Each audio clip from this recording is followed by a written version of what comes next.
Donald Trump is a self-made billionaire and has been an icon in American culture for decades. He is somewhat of an anomaly because he is known as the blue-collar billionaire with many friends in the African American community and has often fought out and spoke out against political injustices against black people. This is very uncommon for most billionaires. The Trump brand was loved by all. However, his political ambitions for the United States presidency made him a target for the elite, particularly because he resisted the growing trends of globalism and the New World Order. Often those who were targeted by the New World Order went to Trump for protection and support. Immediately following his announcement that he will be running for the presidency, the elite and the media establishment unleashed a vicious attack against Trump in an attempt to program the public that he was a racist, because the black vote is a major factor in presidential politics. The purpose of this video is to expose the truth and to provide for all Americans 100% proof that Donald Trump is not a racist. If after watching this video you still believe that Donald Trump is a racist, I will be praying for your mental health. I want to bring forth a friend who has, well, he is deceptive in that his social style is of such. One can miss his seriousness and his commitment, for his success is beyond argument. When we opened this Wall Street project and we talked about it, he gave us space at 40 Wall Street, which was to make a statement about our having a presence there. And beyond that, in terms of reaching out and being inclusive, he's done that too. And created for many people a comfort zone when I ran for the presidency in 84 and 88. And many others thought it was either laughable or something to avoid. He came to our business meeting here in New York because he has this sense of the curious and a will to risk to make things better. And so aside from all of his style and his pizzazz, he's a serious person who's an effective builder of building for the builder of people. Last year he was a part of our workshop, of our panel workshop on what are the challenges and opportunities. And so this, a year later, Donald Trump, for a few minutes, challenges and opportunities to embrace the underserved communities. Donald Trump.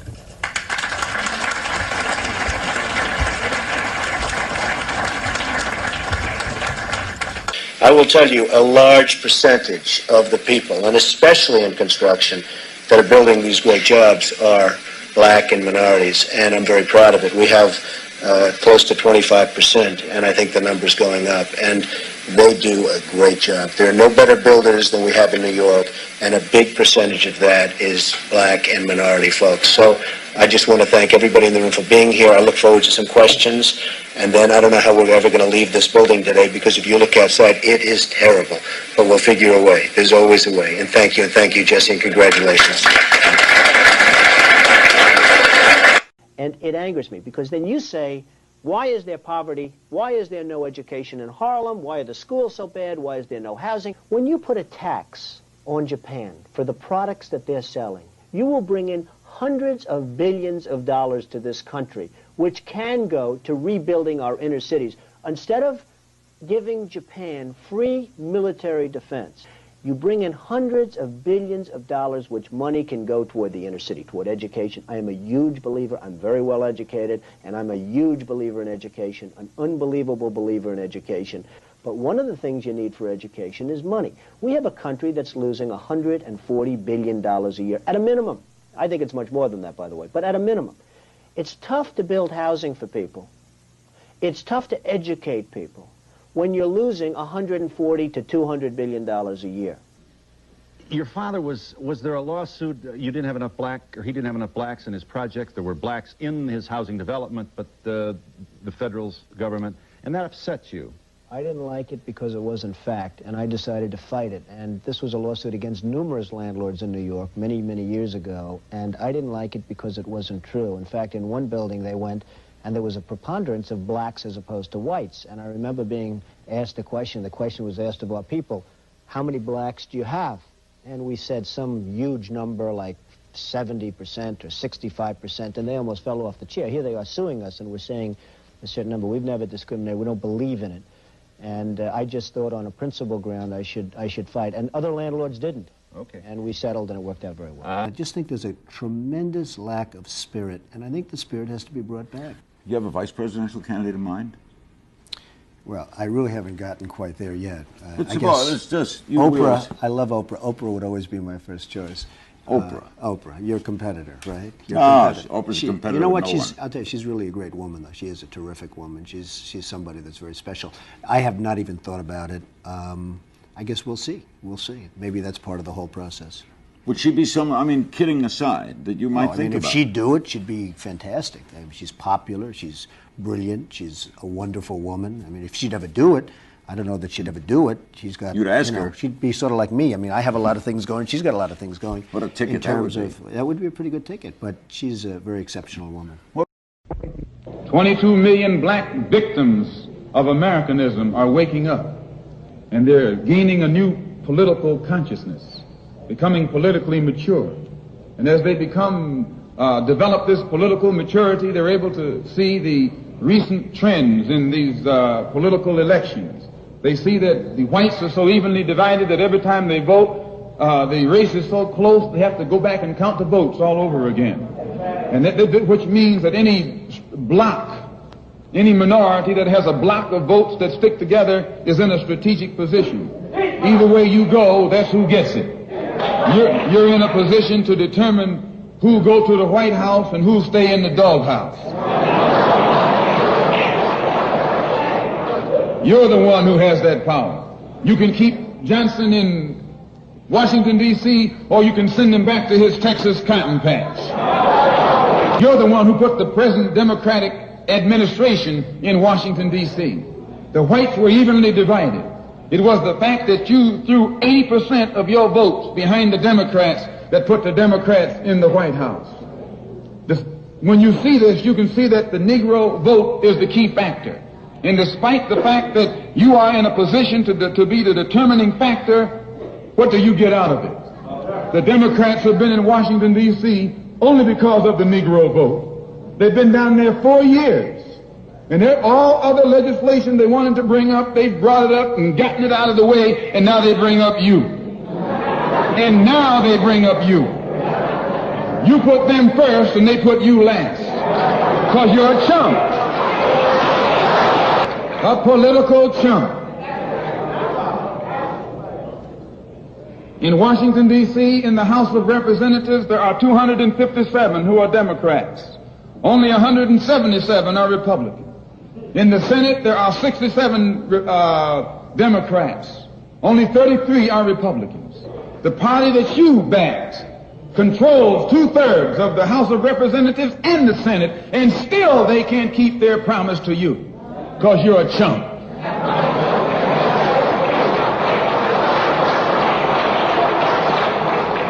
Anytime you throw your weight behind a political party that controls 2/3 of the government, and that party can't keep the promise that it made to you during election time, and you're dumb enough to walk around continuing to identify yourself with that party, you're not only a chump, but you're a traitor to your race. Well, you've got David Duke just joined, a bigot, a racist, a problem. I mean, this is not exactly the people you want in your party. How would you characterize, to put this to rest, how would you characterize in more words than one, David Duke? David Duke is a bad person who I disavowed on numerous occasions over the years, but I disavowed him. I disavowed him. I disavowed the KKK. I just did the Today Show, and it was the same thing. And I said, how many times do I have to disavow? Do you want me to do it again for the 12th time? Well, I wanted it on the record on this show. Let me follow up, and then I'll open it up to the table. Just to put it clear, I disavowed him in the past, and I disavow him now. What are your views on the Ku Klux Klan and white supremacists? I totally disavow the Ku Klux Klan. I totally disavow David Duke. I've been doing it now for 2 weeks. You're probably about the 18th person that's asked me the question. It was very clear. That question was also talked about in the form of groups. I want to know, which groups are you talking about? You have to tell me which groups. Ultimately, he got to the Ku Klux Klan, which obviously I'm going to disavow. And by the way, if you look on my Twitter account, almost immediately after the program, they were disavowed again. How many times do I have to reject? I've rejected David Duke. I've rejected the KKK, the Ku Klux Klan. From the time I'm 5 years old, I rejected them. I put it on Twitter last week. How many times? You know, it's an amazing thing with Twitter. I have 6 million, more than 6 million, and I have another 6 million with Facebook. I have like 13 or almost 14 million with Instagram. When I put out a minor message, everybody picks it up. Donald Trump just tweeted something very unimportant. Let me just explain. When I put out that I reject the KKK and David Duke, nobody picks it up. You know why they're not? Because they don't want to pick it up. They pick it up. You pick it up. Everyone else picks it up. You saw simultaneously, practically at the same time. They don't want to pick it up. Now, I have been asked this question so many times. I have rejected it so many times. We are one people, and we share one fate. Whether we are black or brown or white, we all bleed the same red blood.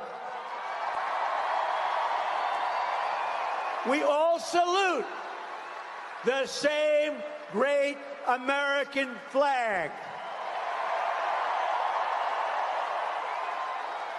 And we are all made by the same Almighty God.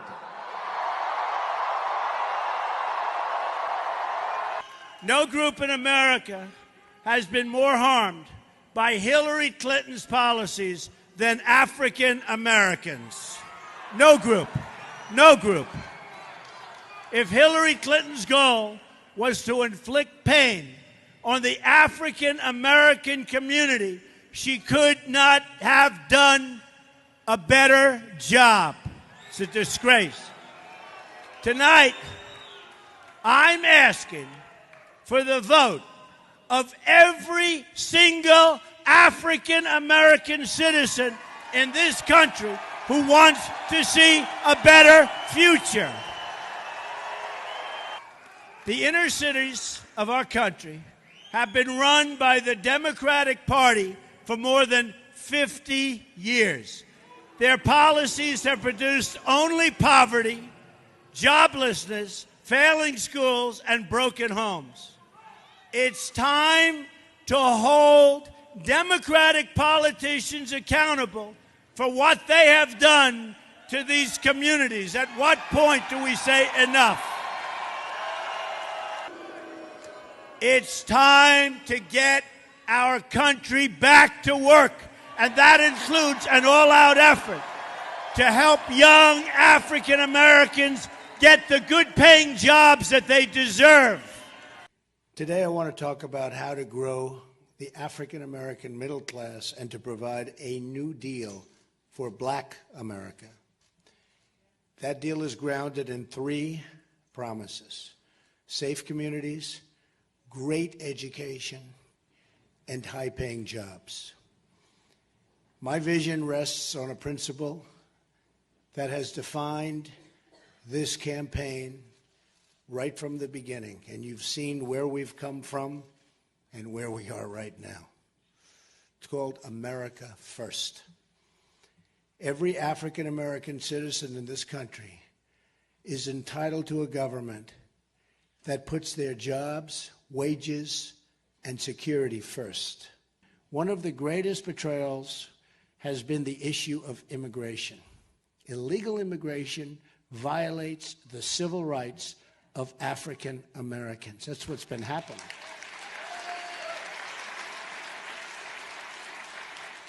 No group has been more economically harmed by decades of illegal immigration than low-income African American workers. I will also propose tax holidays for inner-city investment, a new tax incentive to get foreign companies to relocate in blighted American neighborhoods, and they will do that it will be worthwhile. It's called incentive. They will do it. I am very humbled, beyond words, to be the nominee of the party of Abraham Lincoln. A lot of people don't know that. It's the party of Abraham Lincoln. And it is my highest and greatest hope that the Republican Party can be the home in the future and forevermore for African Americans and the African American vote.